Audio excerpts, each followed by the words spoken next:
if a big portion of the United States was without power for a couple of days, where now all of a sudden your basic infrastructures are failing, the hospital generators are starting to run out of power, all these things are starting to happen. I think you would see our infrastructure start to collapse and there would be a lot of chaos and it could quickly devolve into some kind of an anarchy kind of situation. This is Mind for Survival with your host, Brian Duff. Here we are with Dr. Bradley, and before we get into it, Doctor, if you would go in and let everybody know about you. Yeah. So I guess I've been in the preparedness world since I was a kid, probably. My father was, retired Marine, big time into survival and preparedness and stuff. So I kind of grew up in that circle. And then I went in the Army. I was a 11B1P parachutist guy. Came out, went to college, got a degree, 3 different degrees in engineering. So I'm an electrical engineer. Then I've worked a few places. Currently, I've worked at NASA for about 20 years. So I work out here in Virginia at NASA. And I have a big interest in preparedness of all sorts. Mostly people know me from electromagnetic pulse stuff. I do a lot of talks on that topic because there's a lot of misinformation out there that people don't, they read and they don't really know what's true or not true. So I try and help dispel myths and that sort of thing. I do a lot of real world testing of things in labs just so people understand how things work a little bit as well, too. And anyway, that's me in a nutshell. I got 4 kids, 3 of them off in college, and one probably another couple of years she'll be in college too. Nice. What was it being? I guess being a military brat. Did your dad move around a lot when he was in the Marines? Did you move around or? Yeah, not really. He was in when I was very, very young. Oh, okay. So we did move a lot. I think we moved like 17 times in like 5 years. But after I got of age, about 7 or 8 years old, he got out and we kind of settled in Colorado. And so we lived in Aurora, which is just outside of Denver. We lived there for quite a long time. And I went in the Army actually when I graduated high school from there. What do you think it was? I started my preparedness thing. I just always have been wired that way. I think it was an early earthquake in California and some other things. But what do you think started you so young down being preparedness minded? I don't know. Like I said, some of it was probably brought about by just family connections. I remember I always tell the story of when I was little. I remember my dad would get these big books of all the nuclear blast maps around the United States. I don't know if you remember those, but they would show the different states and they showed the red zones and where the likely targets were. And so I kind of grew up seeing that sort of stuff. And he was big into, learning to start a fire and hunt and just the basic sort of survival things. And that just kind of stuck with me. Of course, went in the Army and developed some skills there. And then the 9/11, of course, got a lot of people thinking about our world's maybe not as safe as people think it is. And, that sort of led down this path. Yeah, no, that's interesting. It's wild how we do go down these paths and just how the preparedness world kind of ends up when people get the bug, it sort of shapes their lives, right? Their perspective, how they look at everything. Now, obviously, you're you're very well versed on EMPs and everything. What is your biggest concern right now, like with what's happening in the world that you're like, that's me? Yeah, I have 2. And usually when people ask me if you ask me, I think I was asked about 7 years ago what my biggest concern was, and I told them it was a pandemic. So I couldn't have hit that one any better.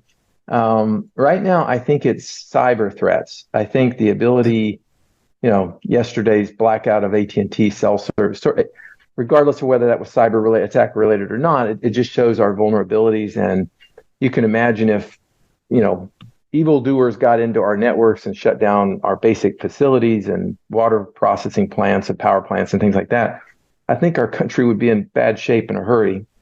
And so I think that's my number one concern right now. There's just so many bad actors out there, from North Korea to Iran to Russia. You go down the list, China, and they all possess some abilities to do that harm to us. So I guess that's at the top of my list right now. I have a pretty long list, though. So EMPs in there as well. Nuclear war falls in there. And pandemics is not, pandemic/chemical biological weapons have not left me either. We're just a species that's very vulnerable, especially to biological things. I would be surprised if in my lifetime we don't see another major pandemic of some sort. Yeah, no, whatever. Sure. I think, I agree with that, especially, well, you might know about this. I've read in some places about that we're moving towards the ability of people to 3D print viruses down the road. Yeah, I've seen an article that? or two about it. Yeah, I have seen some things about it. I don't know that it makes us more likely to kill one another or less likely. I think we already have the ability to breed these extremely deadly viruses. The ones that the article I read was that they could be targeted towards specific people or specific groups of people. Oh. And that was, Wow. So you can imagine, for example, if I could target a virus to kill the President of the United States, right? I don't have to get to the President of the United States. I just have to get to somebody who gets to somebody else, who gets to somebody else, who gets to somebody else, who then gets to the President of the United States. And I could still target him, and nobody along the way gets sick, but they're all, essentially carriers of it, right? That's the idea. And it's a very scary thought. That's mind blowing. Yeah. The ability to assassinate from a distance, 9 degrees removed kind of thing. Yeah. Yeah. That's wild to think about. Have you, I just had a brief conversation with a buddy. And have you caught any information about what went on yesterday? What that was related to? Because it hit the corporate media yesterday more. Oh, this outage. And then today there's not a peep about it, which always makes me go, okay, what's going on here? Yeah. Yeah. I actually got a call from a friend of mine who he was affected by it. And so he called and said, oh, I got a working cell phone. How about that? And I was like, and he explained to me what the situation was. And I looked into it a little bit. I told him my first thought, he was worried maybe like a solar flare or something else had caused it. And there was a big CME recently, but yes, I told him I didn't think that would take out one carrier. That didn't sound likely. I told him I probably maybe cyber related or some kind of hardware failure of their system, but I still don't know. I haven't heard any definitive answer of what it was. It's very mysterious. Yeah, it's that mystery part that I don't know, maybe because we're so want to know these answers, but something that big, you think they would have come out, oh, there was a software problem. Agreed. I spoke with friends that are, they're in DC and they're in the intel agency kind of jobs and different stuff. And a lot of them were very quiet about yesterday's stuff. So we'll see. Interesting to see. I don't think I've received as many phone calls since probably COVID about, hey, what's going on, where people get in their cars and, there's enough people know about EMPs and things where they get in their cars and all of a sudden their phone's on SOS mode that, it's like, oh, how do I touch with my family, which, family communication plan that's what that's for. Sure. Yeah, absolutely. We got Chinese balloons flying over secure stations in the United States. Anything's possible, right? Who would have thought, Yeah, it's wild. I'm in my mid 50s, so I look back on it now, it's thinking like, wow, I thought it was bad in the early 90s and stuff, some of this stuff, and now it's like, wow, every day it just seems like we're in some dystopian Matrix thing going down the road that it almost feels like the Matrix, where it's like, oh, well, they're just feeding me everything that I've ever thought and worried about just to keep my life interesting, Yeah, sure. Yeah. Nuclear weapons up in space. That was last week's emergency. Yeah, that was last week's. I talked with a buddy yesterday too, and he has a friend that tried to map out all the crises that have happened in like the last 3 years and just finally stopped, because it's just every week, nuclear weapons last week, AT&T this week. And I can't even keep track of, I make a concerted effort every day to try to spend about an hour and a half to 2 hours trying to track down current events, what's going on. And I can't even keep up with it anymore. Yeah. Agreed. Yeah. It's pretty mind numbing. There's so many things. I would agree. Yeah. Yeah. It's wild. So since you're here and the nuclear missiles in space and EMPs and everything, let's start going down the EMP rabbit hole. So, and I think most people know, but give me an overview on the history, what EMPs are, history of them, what we're looking at with that. Yeah. Well, so the first thing is, for those that don't believe there's such a thing, there really is such a thing. There's certain people out there, even congressmen, who said, there's nothing, this isn't even real. The debate is only about the severity of the damage it could cause, right? We've known since at least the 60s, when we were doing the tests, Starfish Prime, everybody knows about those tests, and Russia was doing tests as well, that if you detonate a nuclear warhead, especially high in the atmosphere, you can generate a very powerful electromagnetic effect, an electromagnetic pulse that comes out. And we have a lot of modern electronics that are very susceptible to powerful electromagnetic waves. Much less so back in the 60s, by the way, right? Those electronics were much harder to damage with radiated energy like that. Right. But nowadays, with laptops, and cell phones and cars and everything you can think of, they're all very modern, and they have very small devices which make them easier to damage from overvoltage conditions. And so an electromagnetic pulse is basically that. You detonate a high altitude nuclear warhead. It generates a very broad band is what they call it. It means it has energy in lots of frequencies that travels down to the surface of the earth, couples into conductors, wires of any sort, even if they're teeny tiny, and then flows to these semiconductor devices, causes damage to them. And that's that. You cause some damage to a lot of electronics. Now, as I said, there's a lot of debate over exactly what would happen from a full power EMP over certain parts of the US, let's say. Some people predict it's the end of the world as you know it. All the power grid will fail, and these big transformers are very hard to replace and very expensive, very hard to make. So you could be without power for up to a year. I think that was what the EMP Commission concluded. I think it's kind of pessimistic, but somebody needs to be pessimistic. But even in an optimistic scenario, it would be unlike any catastrophe we've had. It would shut down millions of vehicles. It would take out probably trillions of dollars worth of damage to the country. So it would be a massive problem. Whether or not it killed everybody due to the side effects of not having food and water and electricity would be open to debate, but it would certainly disrupt a lot of things. And so the military's known about it for a long time. We're not the only country with EMP weapons. We can certainly detonate an EMP over Russia if we wanted, or over China. But they can do the same thing to us. There's very little you can do about it. The weapons are detonated very, very high up in the atmosphere, maybe 300 miles or so. So they launch a rocket. You can't really intercept it and destroy it in time. It's going to detonate, cause the EMP. And there's not a lot you can do about it other than harden your systems. Our country, probably like most countries, really hasn't taken it very seriously. Even though we did have a commission, and they investigated it, and they came up with some pretty scary conclusions and some strong recommendations. I think most of those have not been followed as far as I know, unless it's classified in some way, just because it's expensive to harden things, right? Our grid, as you know, is extremely complicated, much more complicated than people think. And hardening it is not like you just go to one person and say, we'd like you to harden the grid. Here's $1 billion. There's hundreds and hundreds of these utility related companies that all have a hand in different things. And so, not making excuses for them, but the short answer is I don't think our commercial, or our industrial side of things has ever really been hardened in any way. And I think it's very susceptible. Our military is probably a bit better. We do test military hardware for electromagnetic pulse, just like satellites. When we put satellites up in space, EMP is one of our tests that we run. So people think every satellite's going to get destroyed. I think that's unlikely. If an EMP occurred in space, you'd certainly take some things down, but I don't think you'd take all the satellites because some of them are pretty hard from that sort of thing. So anyway, that's kind of the idea of it. Big nuclear bomb detonates, causes a big EMP wave, causes all kind of problems to anything electronic, really.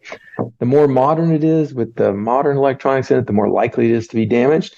And the longer the conductors are that are on it, the wires are, or whatever, the more likely it is to pull that energy into it. So that's kind of the gist of it. Yeah. And they first found these when they were doing nuclear test experiments back in the 50s, I assume? Yeah, I think they predicted them, but they had never seen them before. And then when they started detonating these bombs, they realized, hey, we are getting these big waves and they're stronger than we ever thought they'd be. And there's some famous data about, they detonated way out over the Pacific and all the way at Hawaii. There was damage to some of the stations there and stuff, even I think that they never predicted. So it was a little more powerful than they thought. Now, we can make much stronger bombs today than they could back then. And we can generate EMPs that essentially are at the limits of the physics of it. And so you're talking about at least 50,000 volts per meter, maybe even higher. Some people report maybe even up to 100,000 volts per meter, which is enough to damage, most everything, with the exception of maybe like big industrial motors and things like that. Wow. So whoever detonates a nuclear missile bomb up in the atmosphere about 300 miles up, the gamma burst comes down that's carrying all this energy, which then hits our electrical grid. And doing research for our show and reading a bunch of stuff that you put out in the past. Can you explain the EMP waveform that happens? Because there's different aspects to how that wave hits us, right? Yeah. Yeah. So, right. So the bomb occurs, it generates these gamma rays. They ionize the atoms in the air. That causes electron flow around our magnetic field lines. And at the end of the day, you've got a bunch of currents flowing at the Earth. And there's usually, people categorize it by three different sequential events, E1, E2, E3, what people call them. And the first one is what most people think of when they think of an EMP. It's this very, very fast broadband burst of energy, maybe 20 nanoseconds wide. So extremely thin in time, which makes it broad in frequency. And it's very high up. That's the 50,000 volt per meter kind of energy. So lots of voltage, very short time. And those are the bad things. If you had lots of voltage for a long time, it might not couple as well, but very brief time couples into everything. And so it gets in, it causes a lot of instantaneous damage.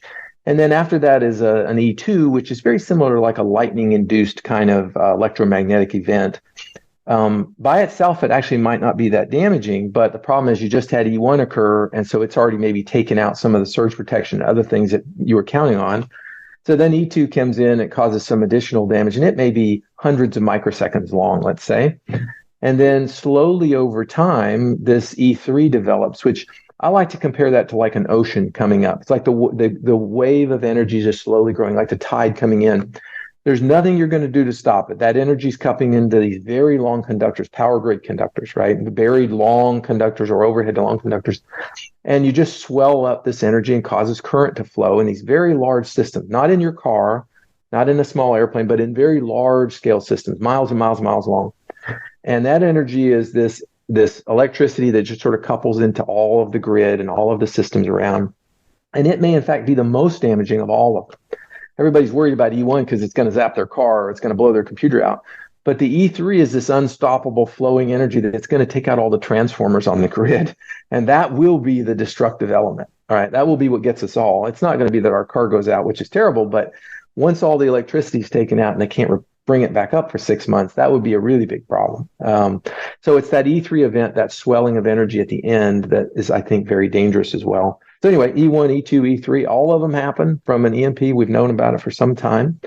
It's a little different, by the way, than a solar event, a solar CME. We always hear solar CMEs.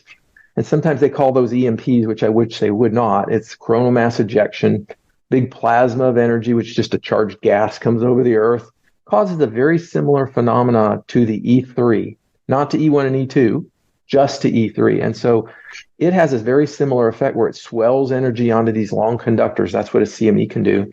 And it can also take out our power grid. It won't hurt my car, but it, by golly, can sure take out the power grid. So both an EMP and a CME are extremely dangerous to our modern way of living, and mostly because of the susceptibility of our grids. Right. And it's, you mentioned long conductors. So long conductors are power lines and everything that sort of feeds our grid, right? Where that our electronics, if we're plugged in at home, our electronics are attached to, but separate from that, our vehicle, our phone and stuff, they're not, it's a lot less likely to get hit with, because there's small conductors and we're only talking about the E3 or the CME, but those only couple into things that are miles long. So your car's not going to see any E3 energy or any CME energy affect it. But anything with mile long conductors is going to get that energy on it. Now, E1 and E2, they can get into your car, they can get into your phone or whatever. But just the E3 and CME, those are really just very, very, very long conductors. I think that's good that you distinguish between that and the CME, but it still doesn't really matter if your car is running, if our grid goes down because of a massive, 1859. What are your thoughts on that? The 1859 Carrington event, if that was replicated today, if we, because I know we're moving in 2025, July of 2025 is supposed to be the height of this solar cycle. Solar maximum, I guess, is, what would that do to our grid today if that were to happen? Yeah, that's the big fear, right? So I always tell people, an EMP is a maybe, because maybe nobody ever detonates a nuclear warhead and then we don't have an EMP, right? A CME is a certainty. We live on the planet Earth and there's a thing called the sun there, and it's going to throw a big plasma at us and we're going to have that effect, period. It's just a question of does it happen tomorrow or does it happen in 50 years, right? Right. And it could be related to the solar cycle, or it might not be. It might happen at a solar minimum when you never expected it to happen. The sun is extremely complicated. And so it's going to happen. And what would happen if a big Carrington-style event hit the Earth? Well, we'd find out, but my guess is it would destroy lots and lots of things related to the grid. And that would disrupt life as we know it for a while. There's a lot of predictions about how quickly we would get back up and going. I don't know the answer. I don't think anybody knows the answer, but I think it's definitely worth being concerned over. Yeah, you're right. And that was the one thing that's always struck me about it. We just don't know, right? We right. just don't know about that. If a CME were to hit the Earth, is the side of the Earth that's facing away from the sun when it hits, or that's on the other side of where the CME hits? Are they safe? Maybe, but probably not. Okay. So there's a few interesting things about like CMEs. I'm not a sun expert, but I did have the privilege of interviewing one day, and I asked him some of these basic questions. First thing is to know is we know when CMEs are coming. They don't travel at the speed of light. Unlike a solar flare, CMEs are like this big flowing thing and we can see them. They're like, oh, our satellites go, hey, there's a big CME coming your way. And so we have 2 or 3 day notice, right? So you would think in theory, we could just lock it down, baby, and we'd be okay. But I asked him about that. I said, well, if we know it's coming, why can't we just shut everything down and just weather this event out? And he said there's 2 reasons. One is you don't know what its effect is going to be on the Earth. We just don't have the ability to predict it. And you won't know until it's already getting you what the effect is going to be. He said even an hour before, you won't know. So you have to assume the worst, right? If that's the case. And he said if we did that, then you'd shut things down all the time when big CMEs happen, for no reason, and you can imagine that's going to cause chaos. And, oh, by the way, it probably wouldn't make any difference. And I'm like, what? If we shut down the grid, it won't matter? He said, no, it probably wouldn't make any difference anyway, because all that energy is still going to get in those conductors and it's still going to force its way through these transformers and it's still going to cause all kinds of heating and thermal damage and electrical damage. So he said it probably wouldn't make any difference anyway. So I'm like, oh, that's not good. So you have to have special protection, special hardening things have put in already to do these massive disconnects and things that, shunt away the energy and that kind of thing that we just don't have. And so his conclusion was it probably wouldn't help you anyway to shut it down, and you don't know how bad it's going to be. Now, would it affect the other side of the Earth? Well, I think it depends on how bad the CME is, and that's just based on data, because we've had CMEs that take out like the northern part of the US up into Canada for a while, and it didn't reach around the Earth. But if you get a big Carrington-style event, I think that energy essentially would couple. And remember, CME is not over like in 30 minutes or anything. It may last for quite a while. You're going to couple energy into quite a bit of the planet, I think. Knowing our luck, we'll be facing right at the sun. Yeah, that's it. And I guess I didn't even think about how long those events go on for. What do you think like a time frame of a CME? Like how long would that maybe last for, do you think? I would think at least hours, right? Okay. So you're going to have some hours.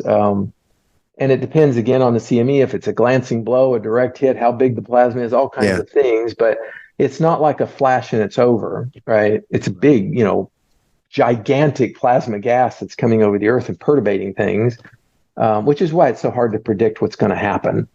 Right. Yeah. That, I guess if you're living in the South and you go out and you see the Northern Lights, well, you have a good idea what's happening. Yeah, exactly.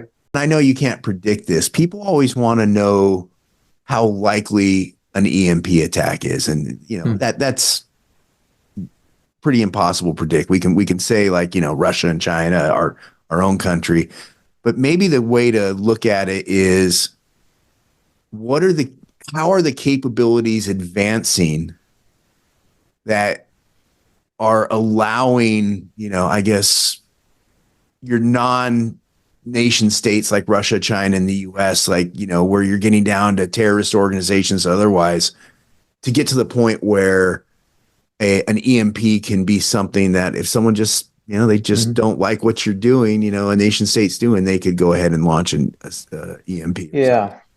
Yeah. I mean, it's a good question. There's not really a right answer, but you need a couple of things to detonate to cause a widespread EMP. You got to have some kind of a vehicle to take it up that high, and you got to have a nuclear warhead together, being able to mate them. That's not an easy task to have both. But what I suspect is that you'd have an enemy of ours, give it, if you will, to some, terrorist state or something like that, and they would be the ones willing to do it, to deploy it, with the risk that the U.S. really couldn't do much about it, right? If they're a small enough outfit, it's really hard to do much to them, as opposed to, let's say, China detonating, where now, it's kind of game on, right? Okay, we're in war, we're going to do all kinds of things to you as well, and I don't think they want to invite that kind of chaos to their country. So it's more likely, I think, to be used in a couple of cases. One, given to one of these terrorist threats that we have out there, and there's plenty, or done as part of a military campaign against a major superpower, right?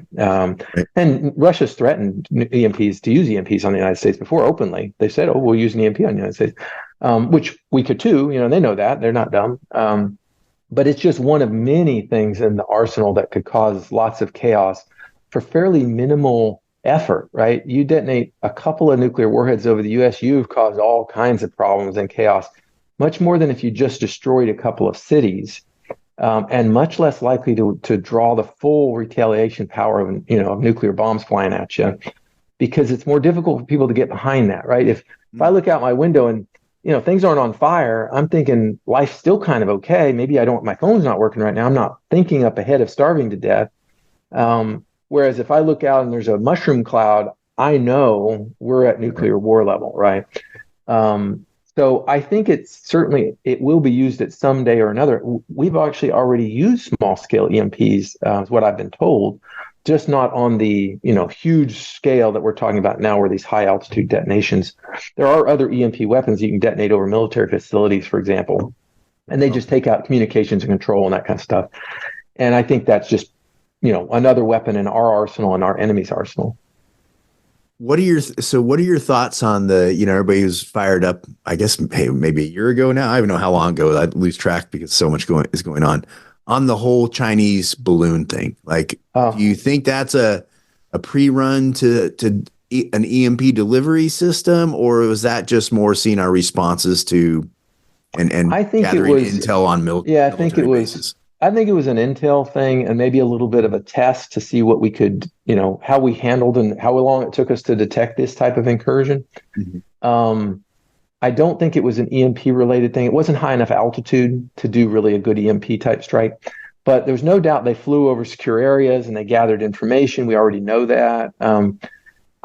I'm glad we shot the one down. I was happy to see that, but it was all very symbolic. It took us, I don't remember how long, weeks to even discover it was flying over our country. Some farmer was looking out the window going, "What's that big balloon up there?" It was something like that, right? It was so absurd that, arguably the most powerful military nation in the world couldn't detect an incursion of, these giant balloons flying overhead with electronics on them, monitoring everything. Yeah. That's frightening. Yeah. Makes me wonder if we did notice and it just got buried in the bureaucracy, or what happened with it. There's maybe so much potential there. Yeah. And I guess it had been going on for years. They similarly discovered someone, President Trump was in office. This wasn't like a one and done.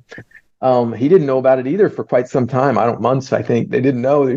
I know it happened down in South America. They had some flying. Yeah. The Chinese just said, "Put them babies up and let's see where they go."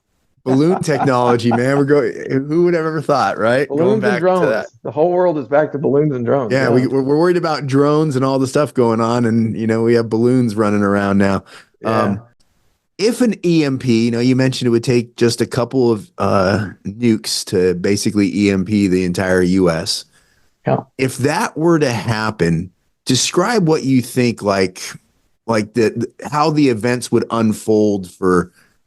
After that, like what people would expect to experience, and how, reactions, the whole 9 yards. Yeah, it's complicated because we haven't had something of that scale, but sure, we're very dysfunctional. If COVID taught us nothing else, it's that we as a nation are very dysfunctional, and maybe the world is. But my guess is that if an EMP, let's say, went off over the eastern seaboard or somewhere, even central United States, most people would have no idea what was happening for quite some time, right? They would just know that there's some strange things happening. My internet's not working anymore, and maybe the power's out. We having a blackout? It would take some time, and it would be difficult for the government to disseminate accurate information. Now, There might be some information disseminated, but I doubt it would be accurate for some time, right? And so there'd be a lot of confusion. And of course, there'd be the hardcore, we're under attack, and head to the hills, those people, as well as people on the opposite side going, oh, relax, it's just a blackout, it'll be back in a couple hours, right? And it would take, I think, a couple of days. But within a couple of days, if you didn't have power back, people would know that something was amiss, right? Especially if it was widespread back. I wouldn't take out the whole U.S., but it might take out a big chunk of it. And if you knew a big portion of the United States was without power for a couple of days, where now all of a sudden your basic infrastructures are failing, the hospital generators are starting to run out of power, all these things are starting to happen, I think you would see our infrastructure start to collapse. Once people realized we're in a really bad situation, it may be like a Katrina situation where people said, I got to go home and take care of my family, right? I know I'm a police officer, but my family is number one to me, right? And so you'd have these infrastructures sort of collapse. And once people couldn't get fuel, you'd have people inability to flee. So the roadways already jammed with defective cars and, damaged cars. I think things would lock down pretty quick. And there would be a lot of chaos, and it could quickly devolve into some kind of an anarchy kind of situation. And if our government was, really right and ready, maybe they could National Guard the thing and somehow keep order. But I'm just not a believer, and I love our country. I just don't believe we're that well organized. And so I think there'd be a period of time, maybe weeks, where people were kind of having to figure it out on their own. And I think that would be, the old and the ones that are most susceptible would suffer the worst, right? People who, needed their medications, or people who needed healthcare or whatever, needed various services that they couldn't get, would really suffer. And where it went from there would really depend on how our country was able to respond, right? If we couldn't bring back up electricity for, let's say, a couple of months or something, there's only so much we would do. We could distribute, emergency food and emergency water and stuff, but it would be, we'd be a third world country for a while. And I don't think, people are so fat, dumb, and lazy nowadays. I don't think we'd do that great at that. With all that said, there's a certain portion of the United States, just like in every country, who would say, well, time to pull it together, right? Yeah. And they would learn how to stay fed and how to stay clean and how to, not get taken over by the people who are super desperate and stuff. So I don't think it would wipe out everybody, unlike some predictions. But I do think there'd be a certain group of people who did okay, and there'd be a lot of people who did not do okay. And hopefully we won't ever get there. But that's kind of my thinking. Yeah, right. Yeah. You mentioned like the number, a lot of people would be wiped out, and that there's different predictions. So one day I was looking at reading the EMP Commission report, and, the 90% thing came up, and I was like, where did they get this from? And so I went down the rabbit hole on trying to trace it back to where I was like, is there a study? What was it? And I believe where I ended up going was that a congressman cited 1 second after, and then that got in the congressional record. Do you know anything on that? Like, have any data where that actually comes? Yeah, I don't know. Dr. Peter Pry was part of that report. Okay. I met him. He's since passed away, but I never had a chance to ask him where that number came from. He was very much of an outspoken, we should be prepared for this threat, and took it very, very seriously. I think the 90% is probably a little pessimistic, just because of, again, we as a people, we as human beings have been through a lot and been through worse, and we're pretty smart. I mean, say what you want. People know how to survive. They can figure it out. Now, the longer it went, the worse it would be, right? Because even the strong among us start having troubles and so forth. But I don't know what the number would be, and it would depend on how much the Earth was affected, right? If our allies were still up and going and doing okay, then we could expect we'd have aid, right? And there would be people bringing all kinds of aid in that would try and keep people alive. So it just depends, I think, on if it was a global thing and this was part of a global destruction-y thing, which is possible, or if it was a localized and maybe it is just big portion of the United States that's affected. That might not be as bad as if it was global, because then everybody's trying to take care of their own backyard, right? Right. So I don't know. I like to think that even under the worst case where everything's gone to hell in a handbasket, a significant portion of people, I don't know what number that is, would still figure out a way to live and survive. So I'm probably optimistic. Yeah. Who knows? Maybe the answer is somewhere in the middle. I like that though. And I've thought that a lot. You mentioned it. Humans are resilient in a lot of ways. We don't think that we are, especially given all the political strife going on. But like you said, we survived a lot worse conditions. I could see cities having, I grew up in Los Angeles, so I could see cities like Los Angeles and New York having problems if the food system stops and there'll be some wildness. But I think overall we're pretty resilient. 2 questions. Number 1, what will be damaged if there was an EMP attack? I know we've talked, about smaller electronics and large stuff. And then what will work after an EMP attack? Yeah. So an EMP again is that E1, E2, E3. So when we say EMP, we're talking about all those together. So E1 can damage pretty much anything small scale with sensitive electronics. Okay. It's not going to damage, a heavy duty generator or a motor or, something with windings. There's not enough time for the energy to overheat windings and things like that. But it can sure zap transistors and blow out, your dash on your car and your ignition system and, the complicated things. And, cars have hundreds and hundreds of controllers on them, and certainly some would be damaged, right? Sure. So E1 does all that stuff, computers and cell phones, and it could cause damage to any of those. E2 is really more like a lightning kind of thing. It probably wouldn't damage that much, honestly. It might come in on some conductors, some wires, maybe through your cable system or maybe through the power system and cause some damage. But I don't think it would be the most destructive part. And then E3 again is this very slow, over seconds, minutes, maybe even hours of this energy flowing over these conductors. And that would damage anything that got that energy, just about period, including heavy duty things, because you just slowly overheat the windings. There's lots of time to do it.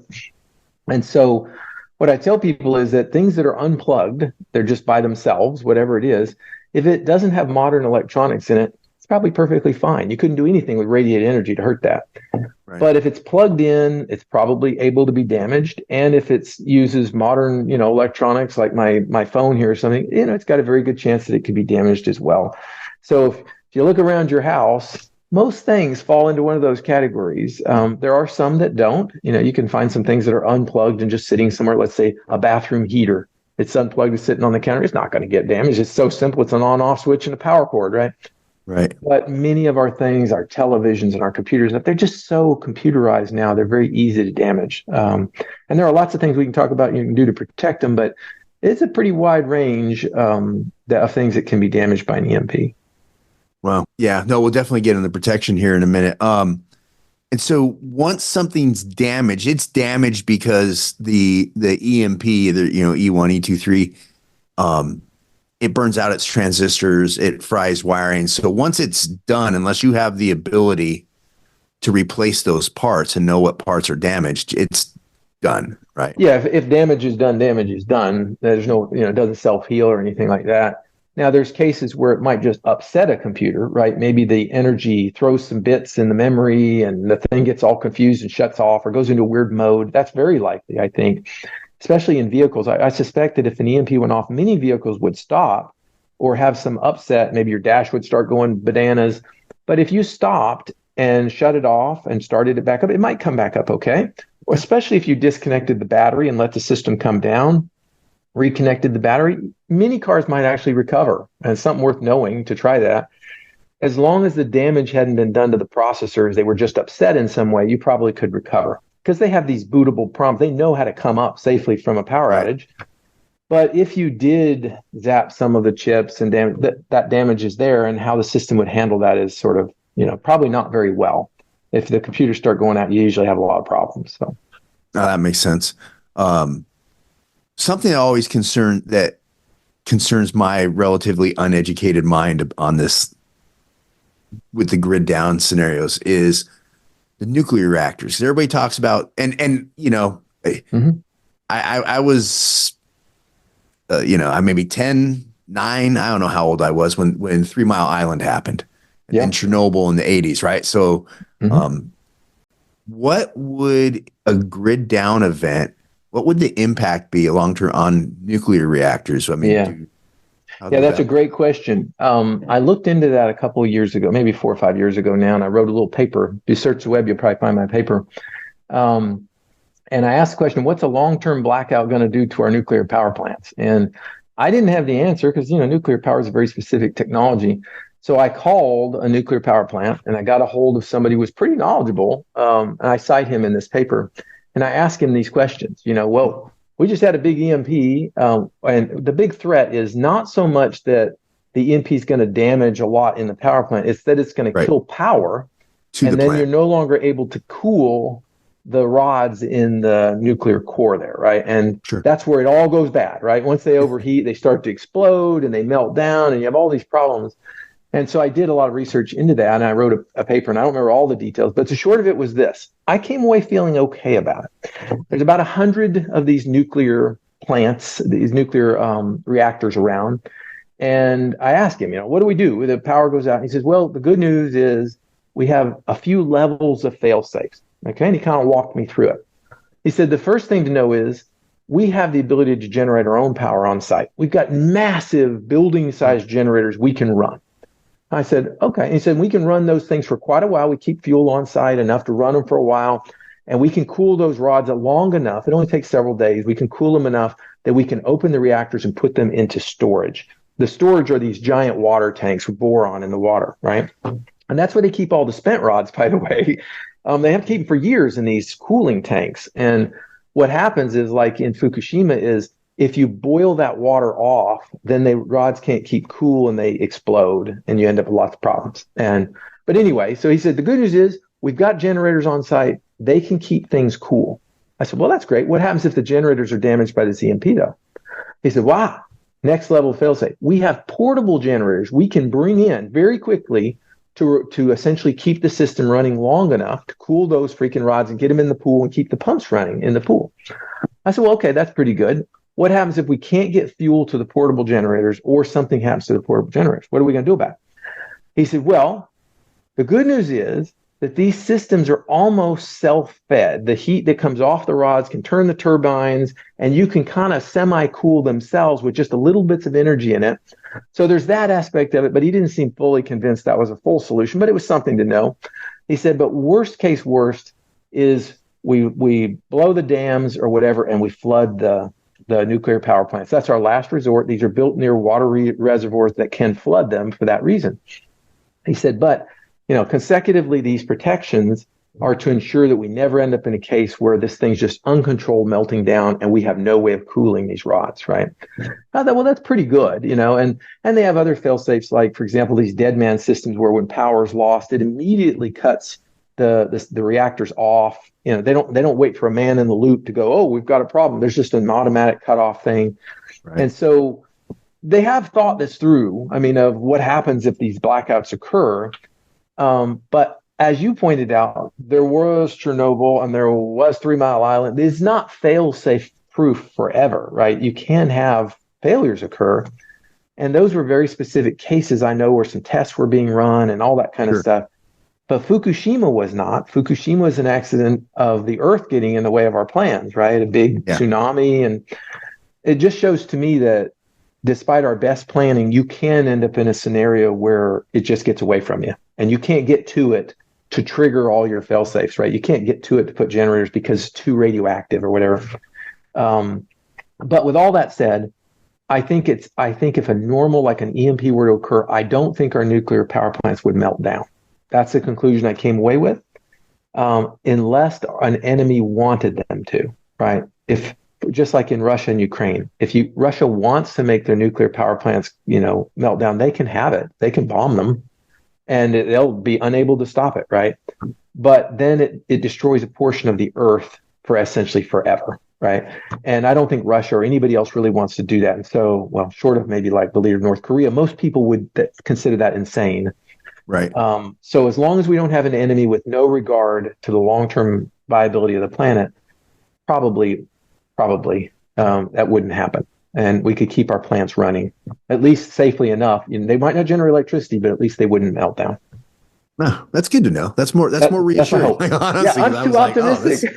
Because I look at, I look at the map of the nuclear reactors here in the U.S. and I'm like, oh, I wouldn't want to be anywhere east of the Mississippi. Like it'd be crazy. I'm 6 miles from one, and I'm like, oh my God, But I'm just telling myself, believe what you say. And I do. I mean, I believe Sure. it. And I actually think nuclear power is a great thing, at least until we develop a better power system, some fusion related thing or something, just because it prevents all of the coal burning and all of those problems that we have as well, right? But there are risks to it. I mean, no question about it, there are risks to it. We talk about, like, especially with on the E3 wave, where that would really hammer our transformers and stuff. And you hear, you read reports that, well, they have to manufacture our big transformers in Germany, this and that. What do you know about your thoughts are on getting the grid back up? Like, how long that would take? Do we have any capabilities here in the US? What's on that? I don't know the specifics, to be honest. I heard the same things you have, that these transformers are made overseas and we have very few spares. And people think transformers, they're probably thinking of things out on their pole or at their local utility station. These are enormous things. These are buildings, right? So it's not like, we'll just drive up with my truck and put up a new transformer. These are gigantic things. And so, what I had heard is that there are very few spares and they take up to a year to manufacture. And so we would have a period of time without those transformers. And transformers just convert from one voltage to another voltage, but you need them because you can't run your house on 10,000 volts or something. And so I don't know if it's true, if it was a widespread damage to, lots of these transformers, then I suspect there would be portions that they just could not repair for quite some time, right? There's just no way. I mean, maybe they find some patches. They can get in and repair things manually without replacing them. But I don't know. I suspect it'd be difficult. Well, since we've heard about all the doom and gloom of EMPs, we've covered that. Let's talk about EMP protection. So, like, what is EMP protection? How does it work? Do devices work? And then we can get into some of the different types of products and devices. Yeah. So, it depends on what you're trying to protect, of course. The best, surest way to have something that will survive an EMP is to have it not plugged into a long conductor like the grid, and then to have it shielded in some way, right? Because that means the energy essentially will bounce off of the conductor that's shielding it, or it will get absorbed by the conductor. And so people make Faraday cages, ad hoc Faraday cages out of garbage cans or big Faraday bags where you can put them in their metallized bag. All those work pretty well, to be honest. They might take 99.9% of the energy out before it gets to the contents. And so most anything will survive if you put it in one of these Faraday cages. So that works great for things like, a spare computer or some, radios or whatever kinds of small scale things you want to store. You can even create rooms that are the same way. I have a Faraday room at my work, and they're basically big shielded metal rooms, very tightly sealed from RF energy. They have filters on the wall, so all the power comes through these filters. So everything in there is protected from energy that might come in. So it's an expensive solution for people in a home, though. Those rooms are very expensive, but it can be done. Certainly facilities have those kinds of things. But for the layperson, you might think about, well, all right, how do I protect just like my stuff, the things in my house, my car? All right, we can start there. How do I protect my car? Well, your car's really the only thing that's going to damage your car is probably the E1, because that's that really fast energy that could come in and get in your car's electronics. And the best way to protect is if you could cover your car all the time with something conductive, like a big conductive cover, it would almost certainly survive, right? The problem is, and we sell those covers at disasterrepair.com, they're very expensive. I mean, to cover a car might cost $3,000 for this blanket, right? It's just so expensive. That might be worth more than some people's car, So covering it, and you can't have it when you're driving, right? You're driving, you can't be covered. So it's only when you're parked anyway. But that's an option. Another option is to put in transient protection as many places in the car as you can. A lot of people think they just want to put, one big box somewhere and I'm good now. But, if you think about it, well, the energy right there might be, suppressed. But what about at the other side of my car? That's not connected over there. There's be big wires and the energy is going to come in and cause damage over there, right? So what I tell people is you want to get as many points of protection in a car as you can. All right. And I don't care whose product you use, that's what you want to do. So years ago, I don't know, 5 years ago, maybe, I developed these little tiny called traps, transient reducing auxiliary plugs. They go in a cigarette lighter. And they're only about yay big. They're like a little cigarette lighter plug. People were like, those things aren't going to protect against the EMP. But keep in mind, if you could have 3 or 4 of those in, now I've got 3 or 4 places distributed in my car that are going to be able to drain away really fast energy, right? And this energy is damaging, but it's very short in time, so it doesn't overheat things very easily. So the more you can put in, the better. So we came up with a kit. I have a pretty good kit right now. It's actually grown quite a bit in the last few years, where you can have multiple points on a car. So you can certainly one in each auxiliary receptacle. That means each cigarette lighter plug. Some cars have a couple of them. Something across the battery, which sends the energy that might couple into the battery connected systems right close to it. You can put these ferrites, which are just these ferrous materials you can clip around the main wires that might go off to your engine control unit or something like that, your main fuse box, to try and dampen energy that gets on those cables. And just recently, we came out with a plug that plugs on your OBD2 plug, your onboard diagnostics plug, which is the little thing under your dash usually that the technician comes in and plugs into and interrogates your car. Well, we made a little one that you can just plug up in there that is another transient suppression point, which again, just tries to drain that energy away. So if you counted them up, you might have 6 places that there's energy being drained away in your system, which is about as good as you're going to get without designing a car from scratch and putting in transient protection at every computer. So that's the way I've always advised people is try and get as many small protections as you can as opposed to one, honking thing that's really localized. So that's the way I do cars.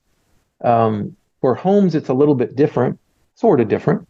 Okay, let me ask you one question, a couple questions on cars real quick. Is you mentioned earlier that if an EMP were to hit and your car was connected to the battery, to disconnect the battery, what's the reason behind that? Why does somebody want to do that? Like, because the EMP's already hit, right? So yeah, EMP's already hit. Whatever's happened is going to happen, right? But the system, it could have thrown the system into some anomalous state, right? Okay. So your computers, maybe one or many of them are going, I don't know where I'm at. I don't know what's happened in this system. And you have to power it completely down. Just like our computers and our phones, sometimes you get into those states, you just can't. And they're like, did you reboot your phone? And as soon as you reboot it, it's all good, right? Because it knows how to boot itself up clean. And your car is the same thing. If you pull all power and you let it come down, and then you reconnect it and let it come up, it's going to pull memory from pre-stored information and come up in its known state, assuming nothing's damaged, which is why I recommend that. Now, I will say one small caveat. I used to have a car that you did not want to remove the battery, because when you did, it went into a state that it couldn't recover from. It had to have power all the time. I won't mention the brand Mercedes, but it was the only Mercedes I ever had. I was not like I'm posh or something, but I just happened to have one, and it was a car that if you disconnected the battery, it went into an unknown state when you reconnected it. So when people change batteries, they had to hook power to it, then take off the battery, and then put a new battery and then remove power. It was a weird thing. But most cars are not like that. Most cars, you can take the battery out. Nobody knows the difference. But so that's just the reason I do that. Okay. Try and clean boot. Yeah. Gotcha. What are your thoughts on when you hear people, about, hey, if you have a pre-electronic ignition car, or do you have any ideas on that, or kind of time frame, what you're looking at, like maybe before what kind of year or something? Or people write about that a lot, like, I have a 1991, whatever, is it going to be damaged by an EMP? And the short answer is, the older the car, well, really, it's the less complicated the car's electronics, the more likely it would be to survive. All right. But even in 2005, there was drastic differences in the complications of the electronics. And so it's difficult to say by year. But it's certainly true if you have a simple pickup truck and there's no complicated electronics that you know of on it, you have a much better chance of it not being damaged than a modern, Cadillac Escalade where everything is digital, of every sort. So that's as far as I could say on that. I don't know, it all depends on the model. And the funny thing is, you could have 2 identical cars that are no different in any way, except for they're facing 90 degrees to one another, and one could be damaged by an EMP and one might not be. Because energy is very directional in how it couples into things. A conductor laid one way couples energy if it's coming in this way better than a conductor laid the other way. So it's impossible to say, all 2017 blanks are going to be affected, because it would depend. Am I in a garage? Am I parked at this angle? Is there a mountain nearby? There's just so many. And it could even be, is there a lamppost next to me that might provide some kind of shielding or some kind of, energy diversion? There's so many complications to it that the best you can say is if it's got modern electronics, it's susceptible. All right. And that's kind of where I fall on that. Okay. Yeah. Yeah. Well, that's wild. I didn't know about the angles and stuff. That's really interesting. So yeah, there really is no telling on how that will roll out. Now you hear a lot of people saying that, asking are military vehicles EMP proof? Has the military done anything to harden their vehicles or? I would say probably. I know they have been tested. There was way back from the 70s, there was a place called the Trestle. You might, if you Google it, you'll find it. It was a big, gigantic wooden structure they built for testing military vehicles for EMP. I actually had the privilege of writing someone whose father worked on it and built it, and they sent me a picture of it. I put it in my book, as a matter of fact, my EMP book. And they built the whole thing out of wood, including all the attachment, all the screw fasteners, everything's wood, because they didn't want to affect the fields, right? They wanted to have pure electromagnetic fields. And so they did a lot of real world hands-on EMP testing on aircraft and vehicles. And we learned a lot from that. And so I have to assume our modern military vehicles are hardened. How hard, I don't know, but they're hardened, just like our satellite systems are hardened as well. We understand there are electromagnetic threats and our enemy has them. So I'm not so worried about military as I am, our normal industrial commercial. Okay. What about the thought of especially nowadays, people are building barn dominiums and metal buildings. Parking your vehicle in a metal building that's earth grounded, would that do anything for it? Yeah. Oh, yeah. Sure. A metal building like a shed or something like that might drop the energy by 90%. Let's say the field levels drop by 90%. So now let's say you're in a 20,000 volt per meter field that comes in, which is damaging, but now it's 2,000 volts per meter, let's say, right? Well, 2,000 is bad, but not that bad. And if my car is unpowered and sitting under a shed, probably be okay. So it makes a difference, right? Anything you can do to improve your chances is good, but you have to keep it in perspective. I always tell people, there are no guarantees with EMP protection, all right? Because there's just too many unknowns. And if people offer you a guarantee, well, we'll pay you $100,000 if something is damaged. Okay, that's marketing 101, okay? Right? I'll offer you anything I want, because guess what? If an EMP happens, you're not going to be calling me asking for your $100,000. Good luck with right? that. Yeah. So I always just tell people there are no guarantees. You put in place some protections to buy down your risk.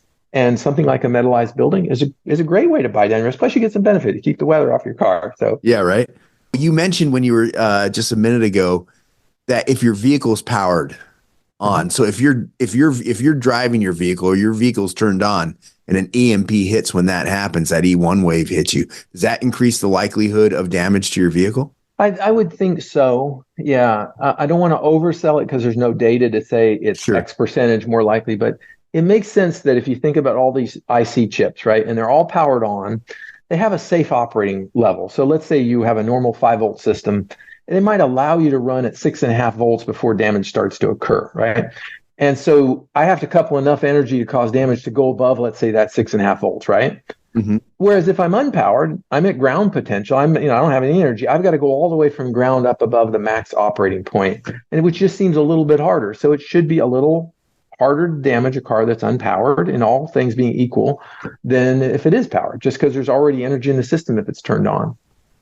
Oh, okay. No, good to know. I know you sell a product on your site called DEFCON Vehicle Protection, and you talked about the different ferrites and stuff that you have. What is the DEFCON shield? How does how does that work? I do have one of these DEFCON vehicles here. Maybe you can see it here. It looks like so. And this is an example of a product that connects across the battery. Now, I don't want to oversell it. It's a very robust product. We just came out with it a little while ago, but it takes massive amounts of current to damage it. So it will sink any E1 energy, any E2 energy without being damaged. But again, it's just one point of protection, right? And so the small little tiny traps, which don't look so important, they're really important to have distributed around the vehicle as well. And so I try and remind people of that. Yes, these are really robust and they're impressive, but think distributed protection if you really want to be protected. This is just a piece of it. Ferrites are important. These small plugs are important. Truth be told is I'd rather have 10 small things on my vehicle than 2 gigantic things on my vehicle. I just think you get better protection from a distributed system. Okay. And I was watching one of your videos, and basically my takeaway was when that hits, you're just trying to absorb all the energy into that before it can damage the vehicle, right? So it's kind of like is it like a fuse for basically kind of, it's like an over voltage switch. And so, you hook this across the line to frame to the chassis.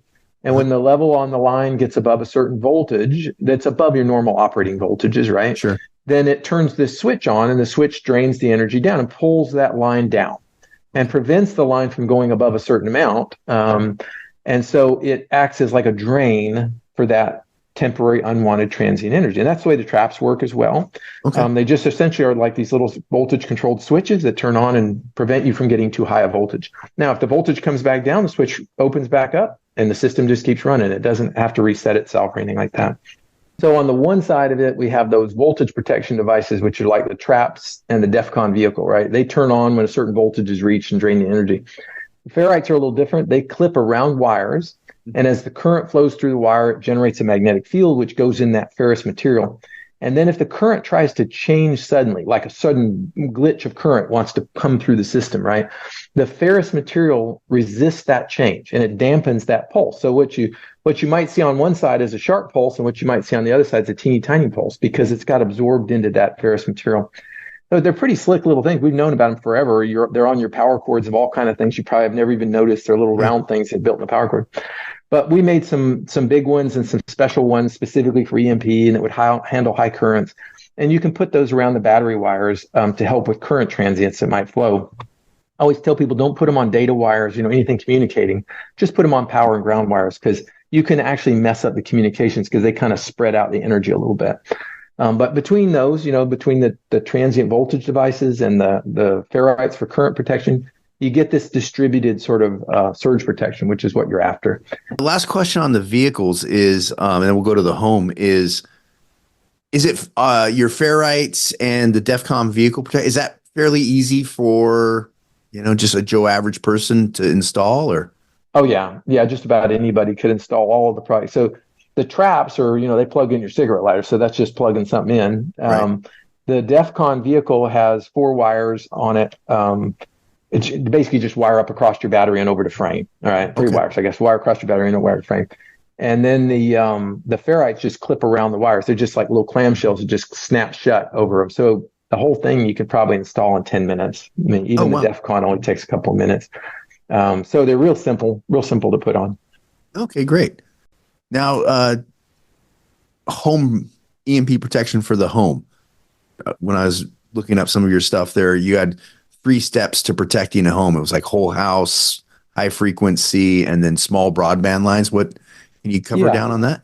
Yeah. So with the home, you have at least the benefit of knowing where the conducted energy is going to come from, right? It's coming in through the utility company because that's where those giant antennas called power lines are attached, right?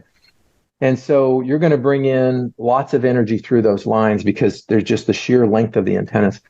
So what you want to do is get to a centralized location and try and suppress that energy before it gets into everything, right? If you can. And you can't stop. And we're trying to address the conducted energy coming in on lines. There's still going to be radiated energy coming through the walls of the house and all that.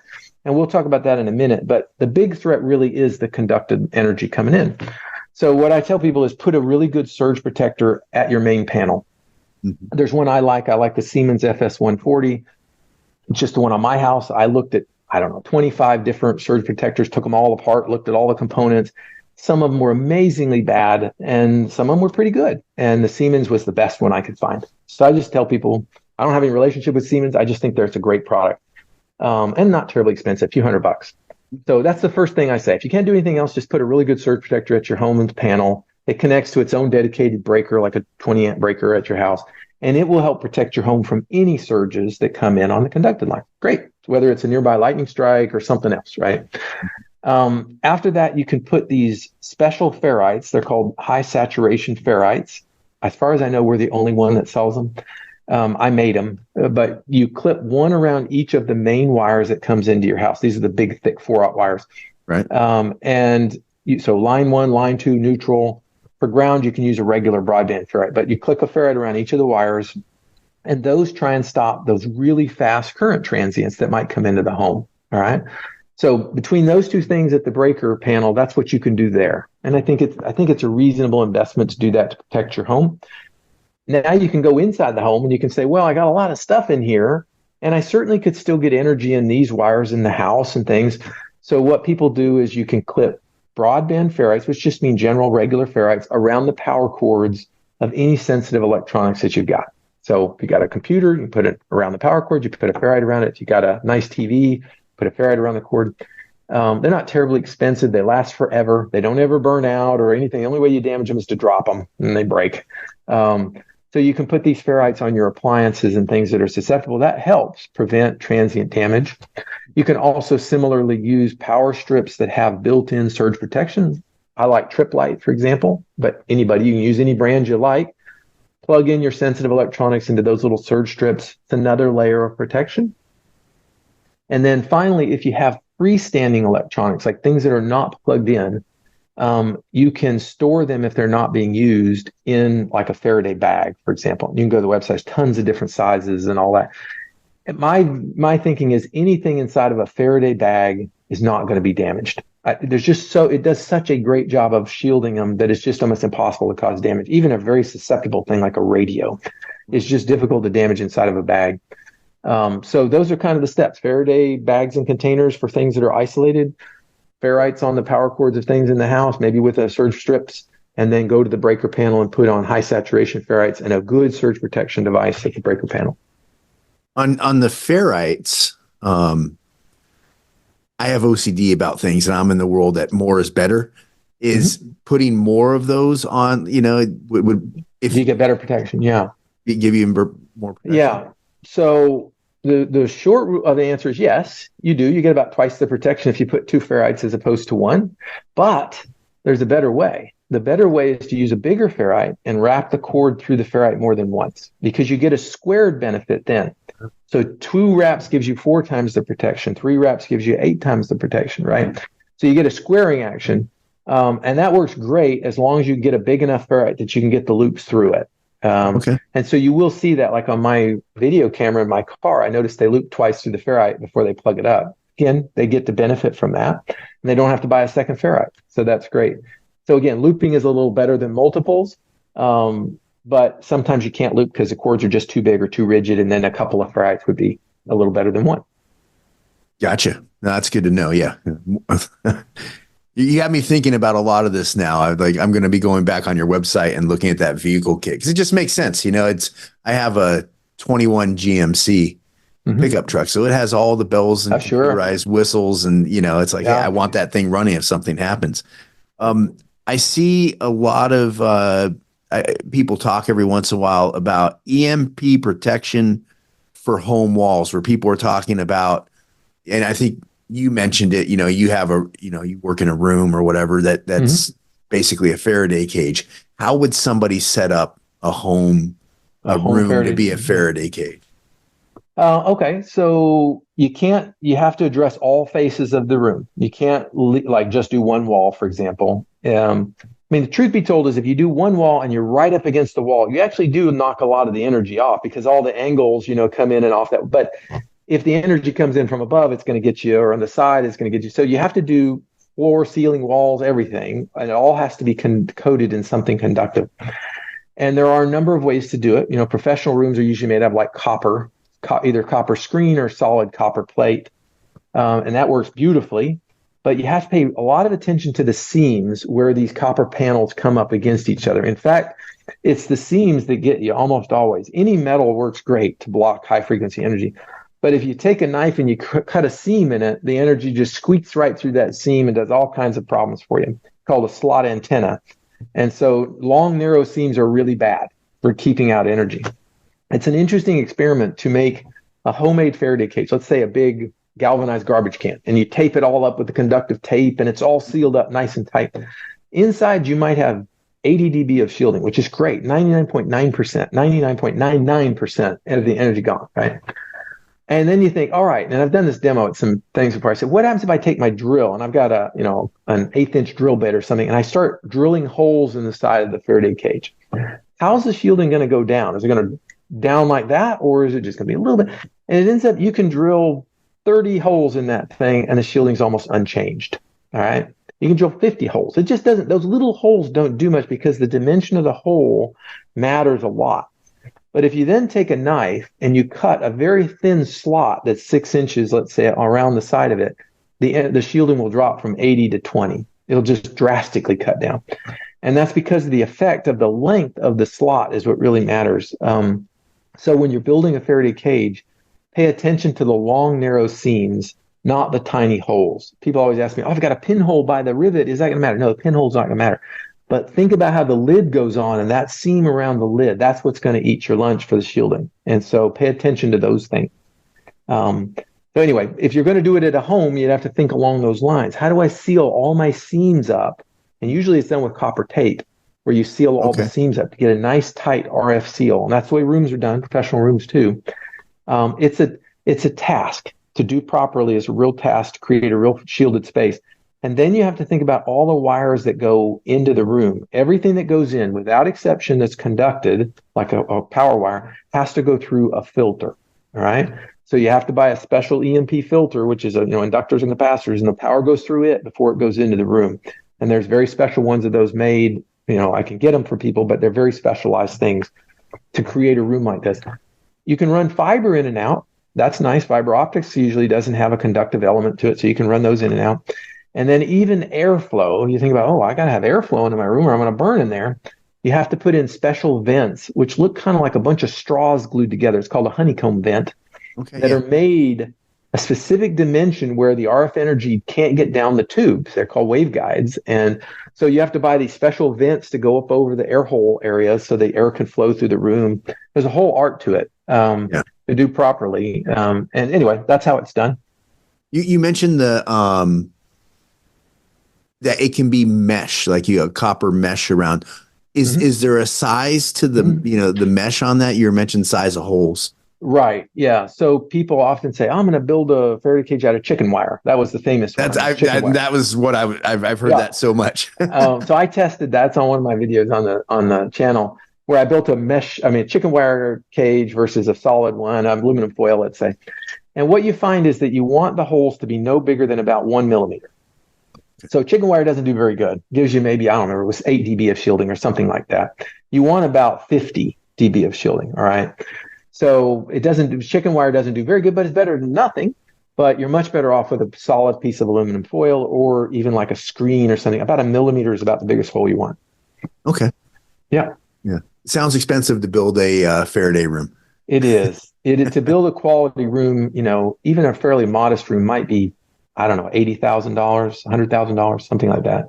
Have a professional do it. If you did your own with, your own aluminum foily and things, you could probably do it for, not counting the power filter, you could probably do it for a few $100. But then when you have to buy the power filter, that might cost you a couple $1,000, something like that. Yeah. Now, two things that I think of when it comes to protecting the home is people, having your own generator backup and having solar panels. Yep. If those go out, now you're kind of back to square one on not having power. So you protect your home, you put on your ferrites, you do all this, you put the Siemens on and everything's good to go. How do you protect the generator? And then how do you protect solar panels? Solar, yeah. Well, the good news is the generator, I have a generator on my home too. They have a little bit of control electronics, but they're not overly complicated. And they're fairly simple things. And there's not a lot you can do to get in them. But the only thing I recommend for those is that you put a large ferrite around the main power cord coming off the generator. And you put it as close to the generator as you can, because you always put ferrites close to what you're trying to protect. And that's all I do to protect my generator. Generators by themselves are pretty robust. That's the good news, especially if you have a portable generator that's just disconnected from everything, right? It's just rolled in your garage. Essentially, those are not able to be damaged because they just don't have anything to damage in them. Now, mine's a whole house generator, so it is powered to some degree at all time and all of that, which is why I put the ferrites on it. But that's all I recommend for the generators. So solar, we talk about solar. Basically, you put a ferrite at each end of the big long wires that go from the panels down to the inverter. That's probably the best protection you can do for the panels. Panels by themselves, by the way, are pretty robust. They're hard to damage because they have high currents and high voltages typically already. So anyway, you do that for the wires that come down. And then at the inverter, you usually want to have a surge protector on each side, meaning one for the DC side and one for the AC side. So the AC side is usually connected to the main, it usually goes to a transfer switch and then your main panel. So that side's already protected by the Siemens once it's switched in anyway. Okay. So you may not need a separate one on the AC side, but the DC side, usually you have to add a surge protector to. And some inverters are already made with them. They already have surge protectors in them, and other ones you can look and add them to them. A company I know that makes good quality surge protection, DC surge protection, is Midnight Solar. If you look up their products, again, I don't have any relationship with them. I just have seen their products and I like them. They're good, robust products. So that's for the DC side of your inverter. And then finally, if you have a battery backup, you can put either a large toroid, which is a ferrite that doesn't open and close. It's just a big donut, really.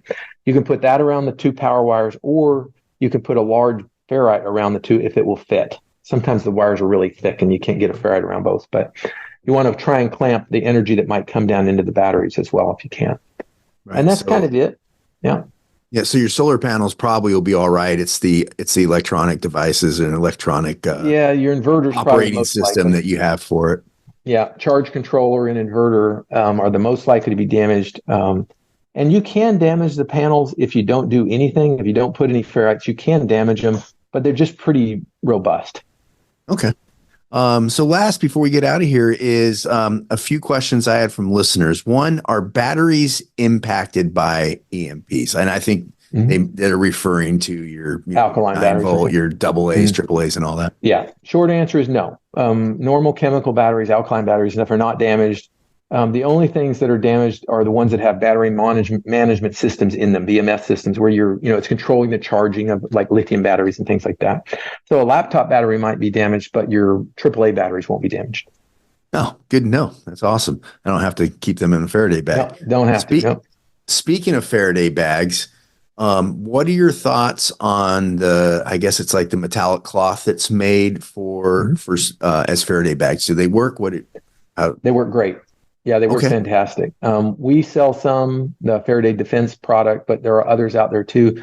They provide, just to show you how good they are, the goal is to get 50 dB of shielding. And pretty much anything survives with 50 dB. Those bags give you around 100 dB of shielding. 99.999% of the field is dropped out. They're just extremely good at shielding. So yeah, they work great. Oh, that's awesome. And then something I saw online is people were wondering, is there any impact of 5G on on electronics devices during an EMP or CME? I guess it'd be during. Yeah, no, not really. 5G is we could have a whole conversation about 5G and my thoughts on all that, but it is just a technology. And where we wanted to go is these very high frequency communications where you're in tens of gigahertz for cell phones as opposed to a gigahertz or two. And there's a lot of health concerns around it, but not counting that, it doesn't affect the susceptibility. It doesn't affect any of that kind of thing. You could still damage 5G things just as easy as 4G, let's say. Okay. So I don't think it has any effect on EMP protection or EMP hardening. Oh, right on.